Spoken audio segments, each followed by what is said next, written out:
L'actu décalée.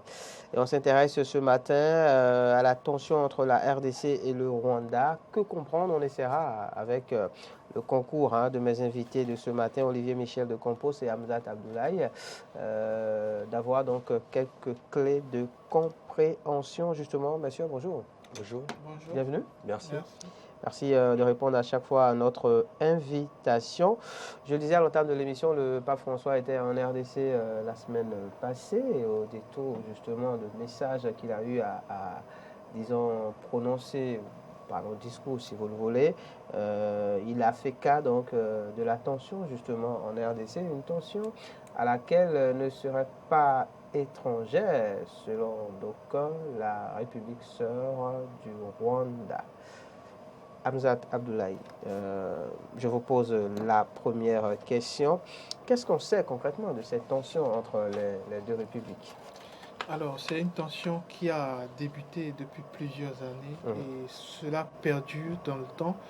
La tension entre le Rwanda et la RDC, et c'est une tension qui, à mine de rien, fait plusieurs morts sur la durée, plusieurs millions de morts selon les derniers chiffres qu'on a. Donc c'est une terre instable et la visite du pape se justifie dans la mesure où le pape est un peu comme étant l'apôtre de la paix. Et le Congo aussi est un État qui est très catholique, qui est très croyante, avec son passé colonial belge, avec son passé lié à la chrétienté. Il est du ressort du pape, en tout cas, d'effectuer ce voyage pour envoyer ce message de paix. Ce message de paix, encore qu'on est à une période très sensible où le Rwanda et la République démocratique du Congo s'accusent mutuellement, surtout lié à la zone de l'Est, qui est une zone qui est une source de conflit entre les deux États. Et le M23, qui est accusé par l'État congolais d'être le bras armé du Rwanda, et qui commettrait plusieurs exactions dans la région de l'Est.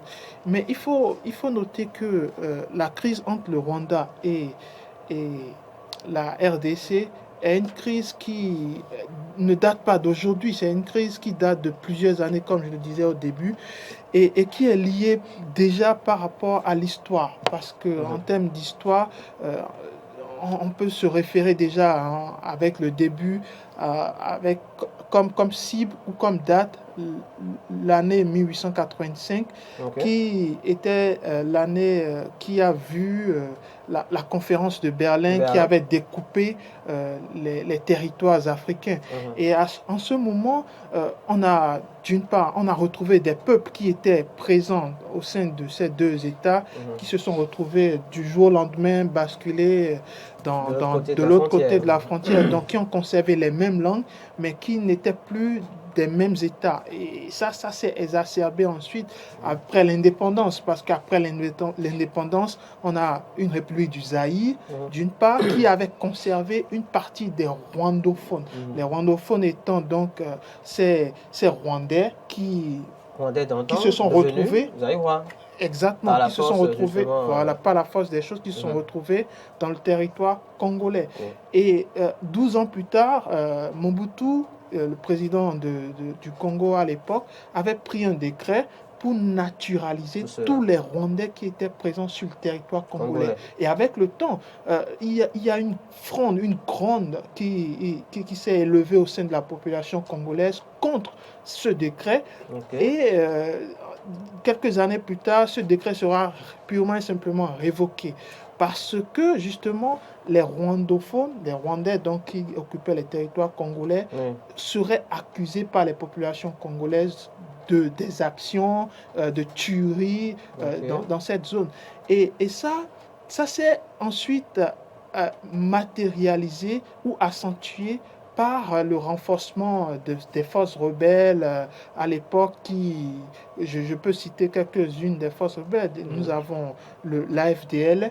L'AFDL était principalement l'Alliance des forces démocratiques pour la libération du Congo, qui était déjà représentée par Laurent Désiré Kabila. C'était une force rebelle qui qui a commis plusieurs exactions, plusieurs tueries, mais dans un cadre politique. Ok. Mais après la FDLR, on a aussi le CNDP. Le CNDP est l'ancêtre du M23 parce que il y a eu des accords en 2009 justement pour que le CNDP laisse les armes. Mais après un certain temps, les anciens combattants du CNDP se sont constitués en M23 parce que les accords n'auraient pas été respectés. Donc, tous ces points en question ont alimenté le conflit entre le Rwanda et la RDC. Et le dernier point qui est très important, c'est que c'est l'exploitation et le trafic illégal des minerais, qui est aussi une source de conflit très important. On ne le dit pas suffisamment, mais le conflit entre les deux États est aussi un conflit d'intérêts, un conflit économique. Et qui parle de conflit d'intérêts, de conflit d'économie, parle bien entendu de la mainmise des puissances occidentales qui se servent plus ou moins de la division entre ces deux États, histoire de mieux régner, parce que le cobalt, qui est un minerai très rare et qui est présent sur tous nos smartphones, ou le coltan, qui est aussi présent sur tous les smartphones, eh bien, constitue aujourd'hui une source importante de revenus pour les États occidentaux. Et mal est de constater d'ailleurs que ces États que les Occidentaux ne négocient même pas directement avec la RDC, qui est quand même le premier État producteur de ces minerais très rares. Et les Occidentaux trafiquent avec les trafiquants illégaux pour faire ce commerce. Et c'est bien entendu la RDC qui perd, c'est l'Afrique entière qui perd. Et ça alimente encore plus les conflits entre la RDC et le Rwanda. Un conflit donc entre la RDC et le Rwanda qui serait un conflit d'intérêt, un conflit d'économie. D'ailleurs, on a vu à l'image tout à l'heure le pape François donc, en République démocratique du Congo, qui aussi a fait cas de cela, estimant qu'il fallait absolument que le Congo, enfin les Congolais ne se laissent pas avoir par ceux qui peut-être, voilà, pour des intérêts économiques, égoïste, à la limite, est en train de diviser le pays, de les retourner les uns contre les autres et de faire finalement que même, alors je paraphrase, que les producteurs soient eux-mêmes étrangers aux fruits qu'ils produisent. Olivier Michel de Compos. Hamzat Abdoulaye, tout à l'heure, en nous présentant un peu le tableau, d'accord, de ce conflit entre la RDC et le Rwanda qui remonte donc jusqu'en 1885 quand même, donc par rapport à la conférence de Berlin, la séparation des territoires et tout le reste, a fait cas d'un mouvement dont on parle beaucoup concernant cette tension entre la RDC et le Rwanda, à savoir le M23. Qu'est-ce qu'on sait concrètement du M23? Qui sont-ils et que veulent-ils? Alors, déjà, mon confrère a déjà planté le décor. Comme vous avez dit, il a fait toute l'historique de la situation. Mais quand même, il est important, avant d'en revenir au M23, de préciser quelques petites choses. Voilà, c'est un petit point que moi je mettrais en 3 grandes phases. C'est-à-dire la première phase qui constitue généralement ce qu'on appelle la première guerre du Congo. Parce que quand on parle en fait de la situation d'aujourd'hui, de ce conflit-là entre la RDC et le Rwanda, il faut quand même faire référence à quelque chose d'assez douloureux qui est le génocide rwandais.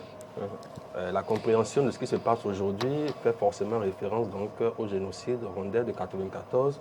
Et ce sur quoi je voudrais quand même mettre l'accent principalement, puisque c'est de cela dont on parle aujourd'hui, c'est la présence des forces étrangères au Congo, en RDC, qui ne date pas d'aujourd'hui. C'est vraiment sur cet aspect-là que je voulais mettre l'accent pour montrer que de tout temps, en tout cas depuis au moins la décennie 90-94 jusqu'à aujourd'hui, il y a toujours eu des forces étrangères, que ce soit des armées régulières, que ce soit de l'Ouganda, de la Tanzanie, du Rwanda, ou des groupes rebelles soutenus par l'un ou l'autre de ces États-là, donc des États de la sous-région.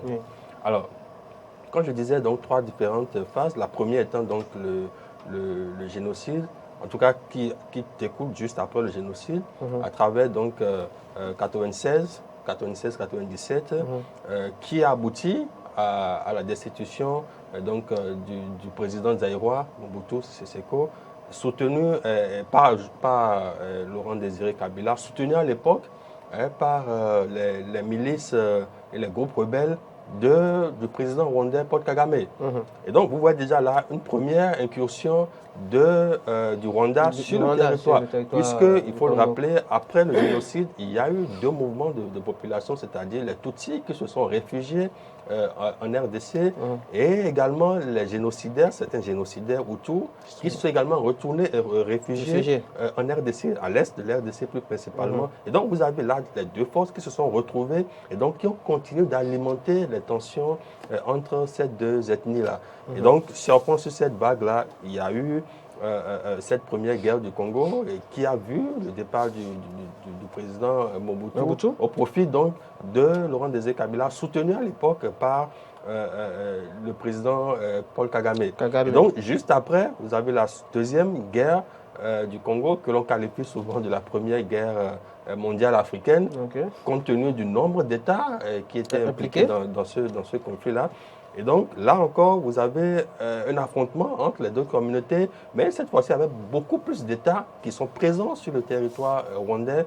Et cela dû au fait que le président d'alors, Laurent Désiré Kabila, voulait s'affranchir de justement la mainmise du Rwanda sur l'État, sur le pays, parce qu'il y avait beaucoup de conseillers militaires, de bases arrières, de milices, de rebelles soutenus par ces différents États-là sur le territoire congolais.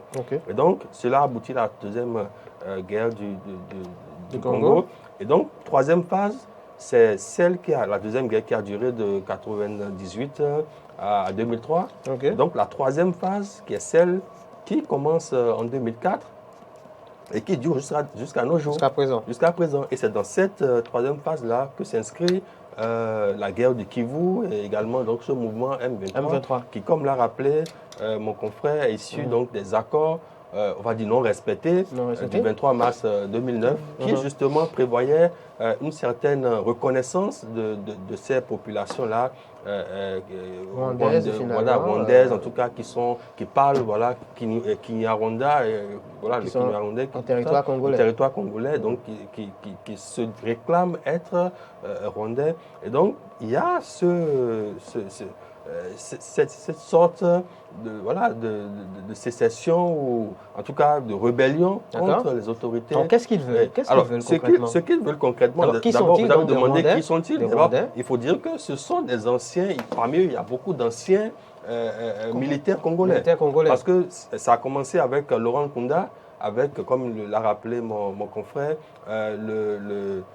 son mouvement, le CNDP, parce qu'après justement les conflits successifs, il y a eu une réinsertion de certains éléments rebelles dans l'armée régulière congolaise.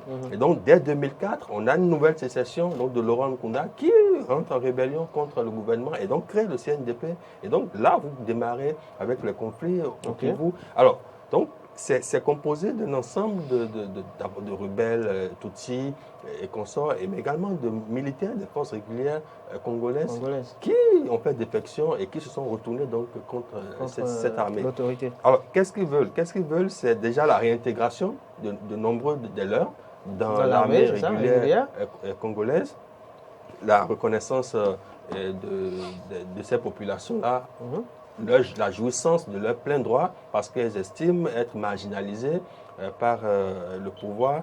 Et donc, tout cela fait que nous sommes dans une sorte de difficulté. Parce qu'aujourd'hui, par exemple, on nous dit déjà les accords n'ont pas été respectés depuis 2009, ce qui a justement suscité en 2012 la création du M23.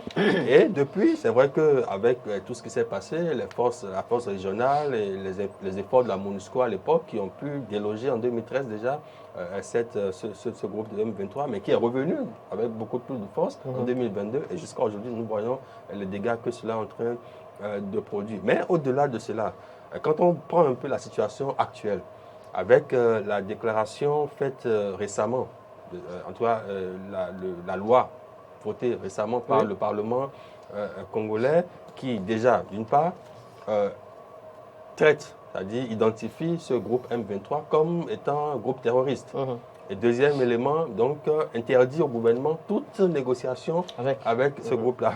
Généralement, c'est ce qu'on dit, on ne négocie pas avec les terroristes. Alors, donc, quand vous observez ce cas de figure, on se demande bien comment est-ce que ce conflit, cet affrontement-là peut aboutir lorsque on décide maintenant de ne plus considérer la négociation comme une option possible avec cette force-là. Alors donc là reste toute la question qui se pose et on verra bien comment les initiatives régionales qui sont en train d'être prises pourront aboutir à véritablement déloger ces rebelles. Ces rebelles du territoire congolais. Alors en parlant justement d'initiatives régionales, sous-régionales, on sait qu'il y a le Kenya qui contribue pour beaucoup. Actuellement, seul avec le Burundi, à la force est-africaine dans la région. Alors, qu'en est-il? C'est vrai qu'on n'a plus beaucoup de temps, bien malheureusement. Je me demande s'il ne faudra pas programmer une autre émission par rapport à cette thématique. On va sûrement le faire incessamment. Mais avant que de finir, qu'en est-il alors de la main du Rwanda dans cette crise? Parce que le mouvement M23, on nous en parle, c'est un mélange, j'ai envie de dire, hétéroclite d'anciens soldats congolais, de la force en tout cas régulière, des forces armées régulières et de rwandophones aussi quand même, si j'ai bien compris. Qu'en est-il de la main de l'État rwandais dans cette crise? Alors, pendant très longtemps, le Rwanda a toujours nié son implication au sein de cette force rebelle que constituait le M23. Pendant très longtemps. Mais aussi, pendant très longtemps, les politiques congolaises ont été très prudentes par rapport aux accusations. Parce direct frontal. Exactement. Mais la situation a évolué depuis 2022. On a même vu le président congolais accuser directement. Le président Kagame, et il a accusé directement comme étant le support principal du mouvement M23. Et derrière aussi, on a vu la contre-attaque du président Kagame. Au début, c'était mieux en silence, mais petit à petit, il a ouvert un peu la vanne aux médias pour quand même dire que oui, le Rwanda défend ses intérêts, défend l'intérêt des Rwandais avant tout, et que cela implique bien évidemment certaines dispositions qui sont peut-être pas carrées aux yeux du Congo, mais c'est bien entendu dans le sens de l'intérêt du Rwanda. Et derrière, il accuse un lien avec l'Ouganda aussi finalement, parce que exactement, parce que derrière il accuse aussi le Congo d'être impliqué avec le FDLR. Le FDLR, c'est la force de libération des Rwandais, et on se rappelle cette force de libération des Rwandais à l'époque, créée en 2000, regroupait quelques anciens combattants ou militaires de l'ancien président Juvenal Habyarimana. Et aujourd'hui, les forces armées congolaises soutiennent justement le FDLR. Donc, le président Kagame a fait une dernière déclaration à la BBC et il disait que derrière, on ne le dit pas assez, le Congo soutient les FDLR qui sont une menace directe pour le Rwanda. Donc, du coup, le Rwanda soutient pourquoi le M23. Eux, ils n'ont pas soutenu le M23 qui va quand même défendre à l'extérieur les intérêts des Rwandais. Mais cela semble très confus. Cela ne se justifie pas parce que le M23, c'est aujourd'hui une force terroriste, non seulement reconnue par le Congo, mais aussi par la communauté internationale. Donc, je crois que Paul Kagame essaie de justifier plus ou moins l'injustifiable, mais il faudrait trouver un consensus. Et je crois que la communauté des États de l'Afrique de l'Est est en train de faire le maximum pour qu'il y ait un dialogue véritable entre résoudre les deux parties. Pas seulement des deux parties, vous avez parlé de l'Ouganda. C'est devenu un conflit sous-régional qui englobe quasiment l'Afrique, parce que c'est le poumon de l'Afrique. Quand on évoque la RDC, l'Ouganda, le Burundi, le Rwanda, c'est des territoires qui englobent plus ou moins la richesse minière de l'Afrique. Et si cette partie de l'Afrique est minée par les crises, par les affrontements, par les guerres, eh bien c'est l'instabilité de l'Afrique qui est menacée à long terme. Donc il est très important qu'on puisse ressortir, c'est pas clair, mais il est très important quand même que ces États puissent prendre la mesure des choses en leur sein déjà, puissent prendre la mesure des choses en constituant déjà une force pour pouvoir réguler le problème militaire, terroriste qui réside surtout dans cette région du Nord Kivu, afin que tout le monde, toutes les parties puissent trouver la sortie idéale. D'accord, c'est un numéro spécial hein, de l'actu décalé puisqu'on va devoir y mettre un terme. Olivier Michel de Campos, oui, sortie de crise, quelles solutions? Il y a quelques initiatives. Oui, déjà, il y a plusieurs initiatives. La dernière en date, la rencontre qui a eu lieu au Burundi récemment. Mais déjà, qui a accouché d'une souris. Oui. C'est normal. Nous sommes en diplomatie. Et donc, déjà, il faut voir déjà le contexte international qui est en train de changer, avec de plus en plus d'États occidentaux, États-Unis, France et consorts, qui non seulement s'impliquent, mais demandent directement au Rwanda de favoriser une sortie de crise, ce qui voudrait dire qu'implicitement, on reconnaît quand même sa responsabilité dans le soutien ou non. En tout cas, on sait qu'elle peut faire quelque chose pour faire pression sur ce groupe-là. Et donc, ce qu'il faudrait donc attendre de voir dans les jours prochains, c'est véritablement le mandat qui sera donné à cette force-là. Déjà que son mandat était clair, un mandat offensif, mais le président Tshisekedi réclame un mandat beaucoup plus offensif pour véritablement mettre en dérive, en tout cas mettre en œuvre ce qui a été décidé pour la création de cette force-là. Et donc, on verra bien comment est-ce que ça va se dérouler dans les jours à venir pour cette force est-africaine.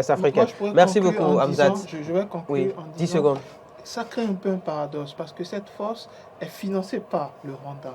Et derrière, le M23 aussi... Qui n'est pas membre sous demande de la RDC. Tous les États, sauf le Rwanda. Donc ça pose véritablement un vrai problème. On en reparlera très certainement. Peut-être d'ici la semaine prochaine, on verra. On trouvera donc un créneau pour en parler. La semaine prochaine, d'ailleurs, le 14 prochain, donc dans une semaine, jour pour jour, ce sera le 14 février. Quels sont les plans des uns et des autres ici? On parle de la Saint-Valentin. Allez, un rendez-vous à prendre, en tout cas, avec la cave Sainte-Aurélie qui organise un dîner romantique. Bon à savoir, ce sera à partir de 19h le 14 février prochain, donc mardi prochain. Les places sont disponibles à partir de 20 000 francs CFA et 35 000 francs CFA, donc 20 000 francs par personne et 35 000 francs pour le couple. Donnant droit au menu et à un verre de vin. On en reparlera très certainement. Bon à savoir, la cave à vin Sainte-Aurélie, située au carrefour Club des Rois, route des Pêches. Et les réservations sont donc possibles via les contacts que voici, plus 229 58 96 57 01 et le plus 229 53 02 77 36. On en reparlera très certainement demain et dans les jours à suivre. Et très certainement, Hamzat Abdoulaye et Olivier Michel de Campos feront le détour. Faire un tour par là-bas. Pourquoi pas. C'était l'actu décalé de ce jour, numéro spécial. Toutes nos excuses, on n'a pas pu ouvrir l'antenne et recevoir les appels des amis téléspectateurs, mais ce n'est que partie remise. Promis, on reviendra sur cette thématique pour en dire davantage et permettre aux uns et aux autres de comprendre réellement ce qui se passe donc, dans cette partie de l'Afrique. Tension entre la RDC et le Rwanda. Stop et fin de l'actu décalé, stop et fin de Matin d'Éden de ce jour. Rendez-vous demain pour un numéro encore plus plaisant. À la présentation, Maury Agua. Bonne journée.